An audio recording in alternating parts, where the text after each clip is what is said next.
Hi, welcome to Nasha's Art. Today I'm going to show you how to use paper-mache clay to create a little pencil pot holder for your desk. This project is like abstract art come DIY come sculpture all rolled into one. So let's get straight to it. So there's all sorts of containers that you could use, like yogurt pots, wide sort of Pringles containers, if you want really wide things to fit lots of stationery in, or there's toilet rolls, or there's kitchen roll tubes. I cut mine at an angle just because I thought it looked a bit more creative and stylish, but you could leave them completely level, but that's how I cut them, so that they were all at an angle. You want them different sizes, so some of them can fit paper clips or rubbers and small items, and longer, wider ones to fit paintbrushes or pencils or that sort of thing.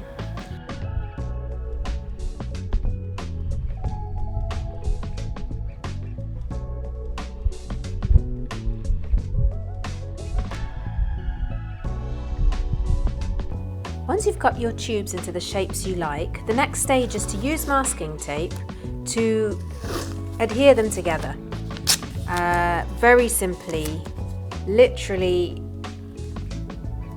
taping the sides of them so that they stay in the positions that you want them to stay in. It doesn't matter if this is a bit messy, because it's not going to be seen later, because it'll be hidden underneath all the layers of paper-mache clay. I'm going to draw around with a Sharpie or some sort of marker, because that will give me the shape of the base I need to attach to these tubes. I'm going to copy that line that I drew, but just a little bit wider, and I'll show you why in a minute. But doing this, although it seems odd, will make sense, because it will make a more secure base to the structure. So I'm going to cut out this outside line that I've just drawn. Make little cuts along this edge so that I can fold it up and attach it securely to the base of those tubes that I've masking taped together. So I'm going to work my way around making these little cuts, and you'll notice the cuts only go from the edge to the inside blue line, and I'll show you why in a minute. Cut all those tabs out. You can see I'm pulling them up one by one, and these will allow me to secure the base much more firmly onto the set of tubes that I've created. And I'm going to work my way round, and eventually, once that's done, I can actually masking tape the base to the tubes. Let's take a look at the bit I've done so far, because that will give you a good idea of what I'm talking about. So you can see here, the tabs go up the tube, and then I can masking tape that all the way round. As you can see, I've already taped most of the base to the tubes. I've just got a little bit here to make sure that it's clear how I did that. So I basically pop on the masking tape, holding it in place, working my way along until all of those tabs are securely stuck down. And just as before, it does not have to be neat and tidy. It can be rough and ready. So there we are now. We have our base securely attached to our tubes, and we're all ready for the next stage. A few little things to bear in mind. If you have gaps where things can fall down and it'd be quite annoying to lose stationery down there, you can use strips of masking tape across those gaps, like I have just here, and that will allow you to cover up the gap so you don't lose bits of stationery down there, so that when you come to clay, you will clay over that piece of tape. Here you can see I've covered all the cracks now with masking tape. That way even the clay won't fall down there when I am covering it up with that layer of clay. Here's that big gap in the middle. You can see now it's completely covered, so I won't lose anything down there. And I've got one last little bit between these two tubes here. So I'm just going to take that masking tape and swish it across there, and maybe just one little bit more for that area here in between. And you can see if it's too large, the masking tape, you just turn it over the edge so you can see it going in there. Now we're ready to make the clay. So here's my bucket of rather sloppy paper, which I rip up and I soak in water. I usually have one of these going on all the time because I tend to have a lot of students who use paper-mache clay. I also have a dedicated NutriBullet container and blades, which I use to zizz this up and blend it up into a big old pulp of mush. So here you can see I'm taking the really sloppy, freshly blended paper pulp and I'm squeezing it out. This is the slightly laborious bit, not my favourite bit. I'm sure there's quicker ways of doing it, but this is how I do it. And I squeeze out the water and I collect it in a container next to it. And I repeat that process until I have enough clay to get on with my projects. Pour in a large glug of PVA glue, Elmer's glue or school glue into the mix. Mix it well so it forms a well-bonded clay. The key is to get the mixture right. So now the clay is made, I make sure that I have a little bit of that same PVA or school glue in a little pot. And I'm going to start to apply the clay. But the first step is wherever I want to apply the clay, I put a little bit of glue. Now if you are averse to using your hands or fingers for this, I guess for this bit you could use a brush, but the reality is you're going to get down and dirty with this, so you may as well embrace the whole process. So with this clay, you want to use slightly gluey fingers because that helps you to smooth it over the surface. And you're going to basically just work slowly and meticulously over each of these tubes, molding it into shape, making sure it looks how you want it to look. If you want to smooth over surfaces, putting a little bit of clay on your finger and smoothing it in works really well.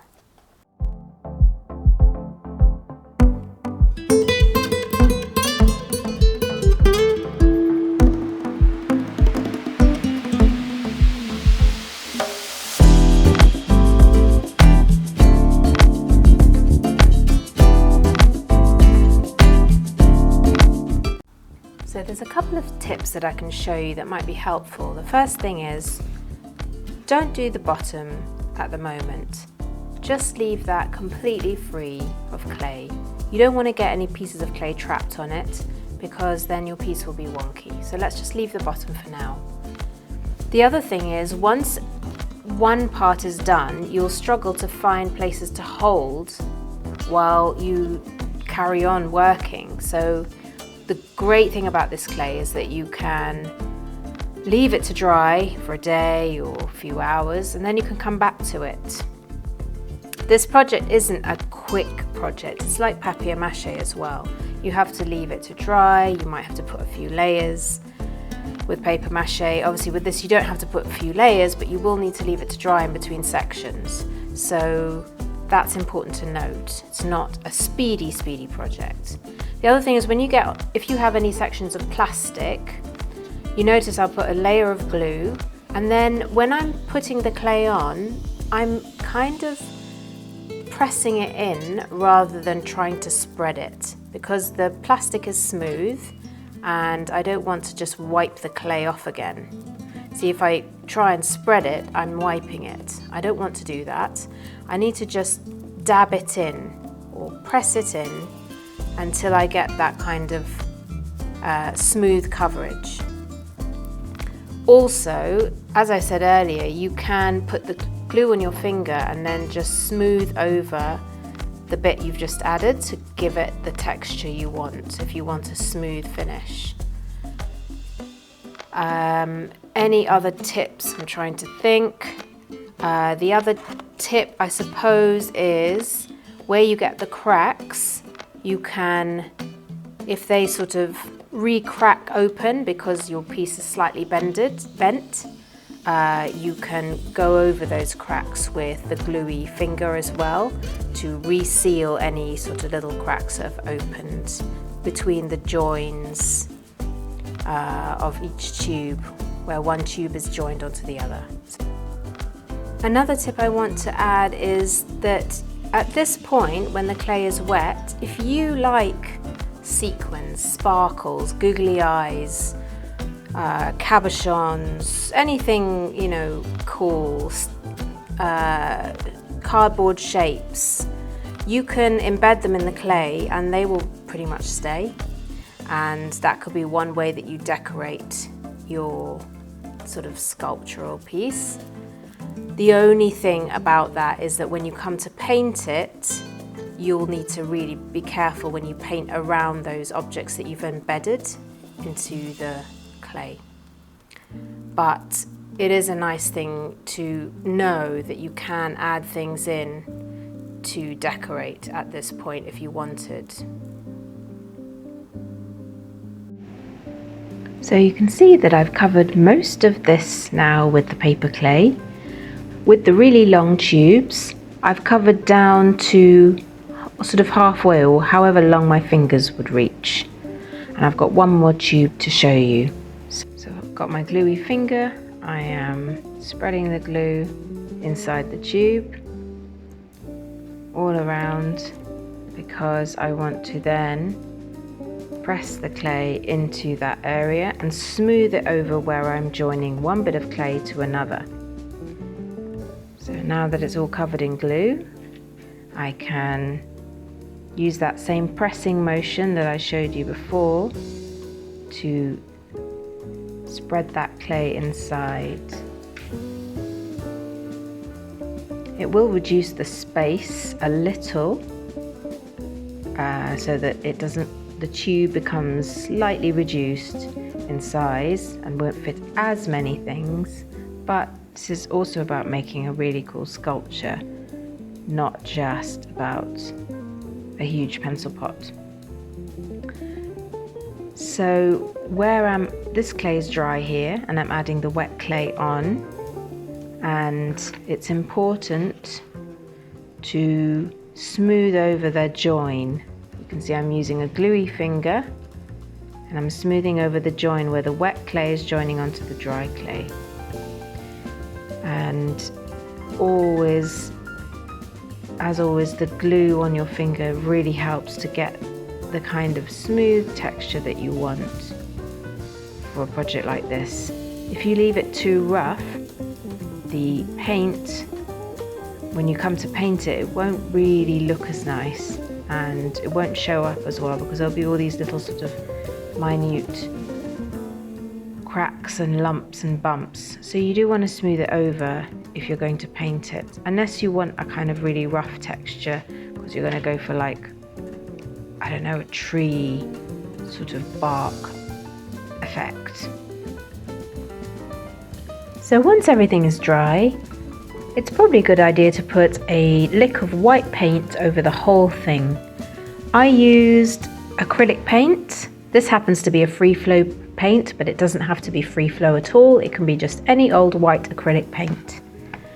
And I reached down with the brush as far down as I could get inside these tubes, so that from the outside when you look at it, they all look white. I then began painting it, and this is really where your creativity comes through. You may not like the colors and the design that I do. The only tips that I would say for when you're painting it is give the base a couple of layers of paint as well. That will make this cardboard base a bit more protected. I decided to go for a tribal look here using ultramarine blue, a yellow ochre, and a lovely sort of browny red. I noticed that for the ultramarine blue in particular, I did need to do a couple of layers of paint because some of the white showed through. So here's the finished piece. I love it. It's all tribal and very funky. It's got lots of compartments to fit different bits of stationery. And the best thing is, it's much taller than the usual stationery organizer, so you can fit much taller items in if you need to. So I hope you enjoyed this tutorial. Please do like and subscribe. And if you want to check out my other artwork, have a look on Insta and Facebook at Nash Henkel Art.